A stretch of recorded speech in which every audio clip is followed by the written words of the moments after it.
Thjazi is an enemy of the gods mentioned in the poetic Edda, or the poems thereof, and in the prose Edda, but only described in very much detail in the prose Edda.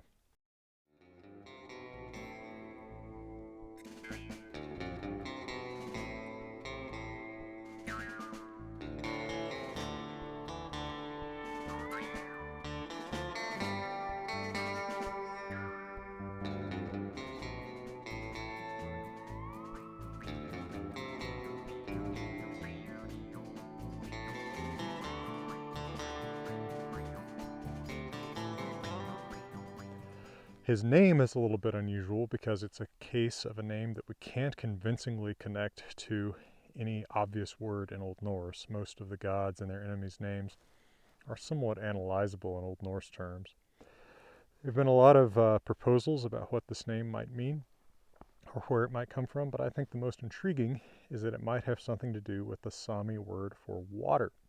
The Sami are an indigenous people of northern Scandinavia who speak a Uralic language, a language distantly related to Finnish, not to languages like Old Norse, Norwegian, Swedish, Icelandic. And in some dialects of Sami, the word for water actually looks quite a bit like Thjazi. It's something like Þjazi.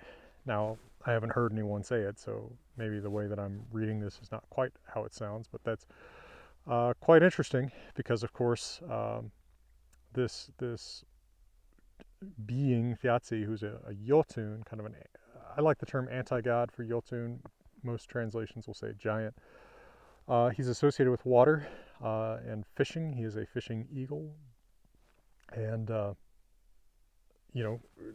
so it doesn't not make sense for him to have a name related to water. But it's interesting that there are not very many Sami words in Old Norse. So if this is a case of the word being borrowed from Sami, it's both unique and maybe a little bit surprising that it should come up here. Now, there are some resources out there that claim that there is a Sami god of water or fishing with a name derived from that word for water. I haven't been able to find a good source for this. I'm not a great student of Sami. Sami wasn't taught in my PhD program, and there are very few people who know Old Norse well who also know Sami well. Tom Dubois is one of the few that comes to mind. Maybe some of his PhD students, past or present, like Tristan Millefolmer. But that would certainly be intriguing. But let's take a look at what he actually does in our Old Norse sources. Now, in the poems that get included in the Poetic Edda, Thjazi's mentioned in a few places. He's in a list of the relatives of the girls Fenja and Minja, who are Jotuns, in Grotesöngr. That doesn't tell us a whole lot. Grimnismal, the poem where Odin sees lots of different realms, has Odin talk about his home being a place called Thrymheimr. Now, Thrymr is the name of the Jotun who steals Thor's hammer in the poem Thrymskvida. So perhaps Thrymr and Þjazi are related, but that stanza of Grimnismal says Thrymheimr heter in seti Þjazi bjó, so in almatki Jotun. En nu Skadi bygvir skir brúður góða fornar tóktir fóður. Thrymheimr is the name of the seventh home or realm, hall, where Þjazi lived, that mighty Jotun. And now Skadi dwells there, the bright bride of gods and the ancient places of her father. So Thjazi's dead in this context, but he has a daughter, Skadi, who was married to a god, and we do know that from other sources, especially Snorri's Prose Edda. Loki, in the poem Lokasenna, talks to that daughter, Skadi, and says in stanza 50, Fyrstur och öster var rekat fjorlagi, thar sver och Þjaza thrivum. I was first and last at the killing when we fought Þjazi. So this makes Loki sound like he's had some grand role in killing Þjazi, which is not told of in Snorri's version, so that may be a pretty different version of how Þjazi was killed. And then we have quite a different account yet again when Thor says in the poem Horbarsljóð, where he and Odin are insulting each other. Stanza 19, Ekdrap Þjaza, in thrúð móðga Jotun, upp ek varp augum, allvalda sonar, og þanin heiða himinn. Thou eru merki mest minna verka, thou allir menn síðan se. I killed Thjazi, the strength mighty Jotun. I threw up the eyes of the son of Allvaldi into the bright heaven, this bright sky. Those are the greatest marks of my works, which all men later may see. So there we see his father given as Allvaldi, basically all-powerful, although in the prose Edda, his father's name is given as Ulvaldi, like beer powerful, ale powerful, or beer causer, power one. Then in Hinluljóð, another poem often included in the Poetic Edda, though not in the Codex Regius manuscript, we again have Thjazi just in a list of Jotnar, with Skadi given as his daughter, but that doesn't give us a whole lot of info. So it's mostly in the prose Edda that we have to turn for information about Thjazi, and I'll tell you the story about him that's there just a moment after a quick word from my friends and partners at Grim Frost.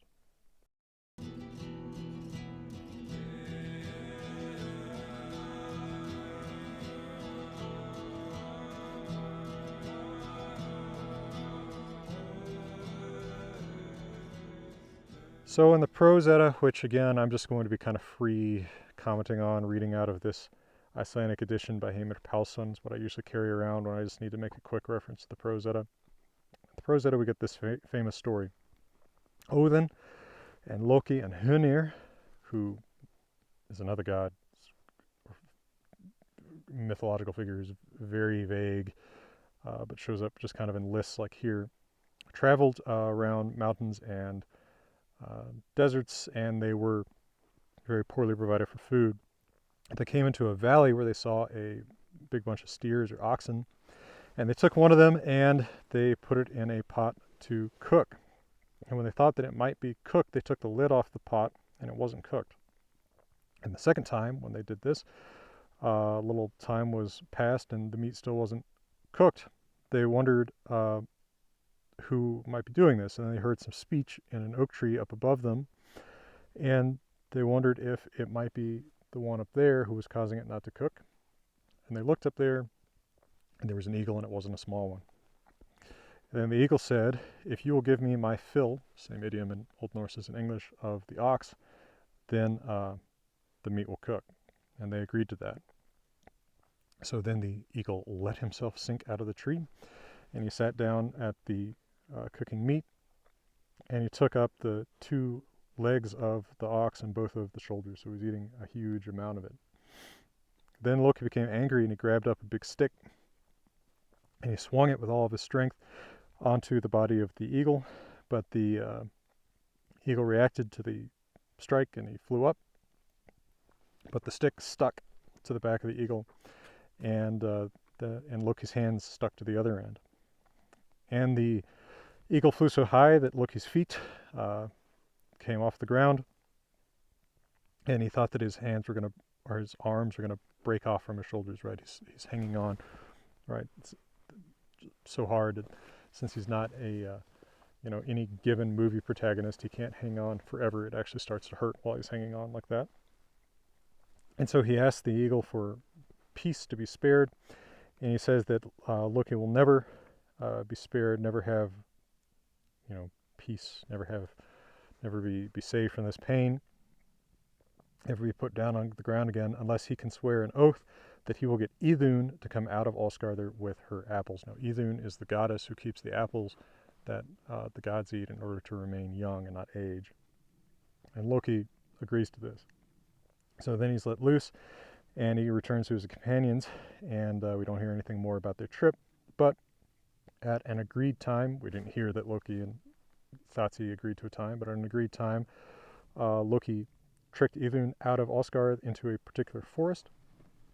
Now notice, they leave Allskarðr, the enclosure of the gods, and go into a forest. So Allskarðr here, it's definitely not a planet like in the Marvel universe, right? But it doesn't even necessarily seem to be in the sky. It just seems to be like a high place, high up above Midgardr where we live. But outside the enclosure, the Garðr, the yard, the wall around where the Aesir live, there are things like forests. It's not just sky or outer space or something. They're on a they're on a very human-like, Earth-like landscape. And he says that he has found some apples, which she will think are treasures. So it's funny. She already has magic apples to keep the gods young, but here's some great apples. And he says she should bring those apples and then compare them to these. So the great trickery of Loki is pretty simple here. Hey, you have magic apples. Come compare them to these magic apples, which might be better. Then Thjazi came, and it says Arnarham in an eagle shape. So Thjazi isn't apparently always shaped like an eagle. And he takes Idunn and flies away with her and into Thrymheim to his home. So Snorri agrees with Grímnismál that Thjazi lives in a place called Thrymheimr. So the Aesir reacted poorly to the loss of Idunn, and quickly they became gray-haired and old. And then the Aesir had a council, and they asked each other who knew the last news about Idunn. And it was found out that the last thing anyone had seen was that she had left Asgard with Loki. And then Loki was brought to the council, and he was promised death or tortures, but he became afraid, and he said that he would go look for Idunn if Freya would loan him her falcon skin, Valshamr. So Freya has a Valshamr, a falcon skin. Thjazi has an Arnarhamr, eagle skin. In some stories, it's Frigg rather than Freya who has the Valshamr. And when he gets the Valshamr, which apparently means he turns into a falcon, he flies north into Jotunheim. Jotunheimar, it's usually plural in Old Norse as it is here. Note also that Jotunheimar surrounds Midgardr, which Asgard is in some high place above. Again, maybe on a mountain rather than in the sky. So you can kind of go any direction into Jotunheimar. And so they don't always go north into it, sometimes it's east. It can be different directions. And one day he finds the Jotun Thjazi, and he had rowed out the sea, and Idunn was home, i.e. at Thjazi's home, Thrymheimr. Loki turned her into a nut, right, like a acorn or something, and got her in his claws and flew as hard as he could. But then Thjazi came home, and he missed Idunn, and he took on his eagle skin, i.e. I guess turned into an eagle, and he flew after Loki. And the Aesir saw where the falcon, i.e. Loki, was flying with the nut, and where the eagle flew.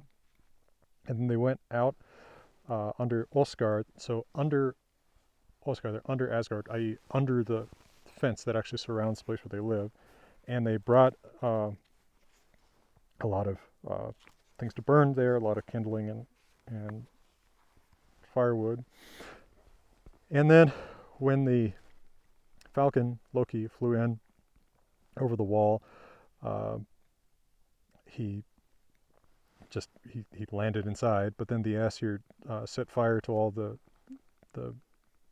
kindling and wood, and the eagle got burned in his feathers, and then his flight stopped, and the Aesir came and killed Thjazi inside the walls of Asgard, and that killing is all famous, all fracked, even though the story isn't told in any more detail than that here or anywhere else. Now, Skadi, the daughter of Thjazi, took a helmet and armor and all of her weapons, and she went to Asgard to avenge her father, but the Aesir offered her a settlement, and the first part of it was that she should be able to choose a husband from among the Aesir and choose him by his feet and see nothing more of him when she chose him. So then she saw a man's feet that were extremely beautiful. I don't know what that means. I don't know how feet can be beautiful. And although there's people on the internet who do, I suppose. And she said, I choose this one. There must be very little that's ugly on Balder. But it was Njordur from Noatun. And then they also had it in their agreement that the Aesir should do what no one thought they could, which is make her laugh. And so Loki tied a rope around the beard of a goat and the other end around his testicles, and then they struggled against each other, and both of them shrieked very loud, and then Loki tripped and fell onto Skadi's lap, and then she laughed, and then the settlement was made between them. It is also said that Odin did, in compensation to her, that he took the eyes of Thjazi and he threw them up into heaven and made 2 stars out of them. So there, it's Odin who does it, and in Horbersljóð, the poem, it was Thor who did it. So you can see from that, there's actually not a ton of detail. But if you read, the big book of Norse myth of whatever kind, or websites about Norse myth, usually they give a lot more details about Thjazi and Skadi that just aren't there. Although there's a little bit more about Skadi, which this video isn't about. I have an older video about Skadi, and I might make a new one too. But that's what we see about Thjazi in the prose and the poetic Edda. Some of it a little bit contradictory, but that's very, very typical. I think the most interesting thing about him is that he's clearly, there's clearly some old material about him being an enemy of the gods. A thing about him being an eagle and stealing Idunn. Pretty interesting story. I wonder if his name really does have something to do with the Sami word for water. I suspect that it does, but what the exact story behind how that word came to be used in Old Norse as the name for Jotun, an enemy of the gods, I don't know.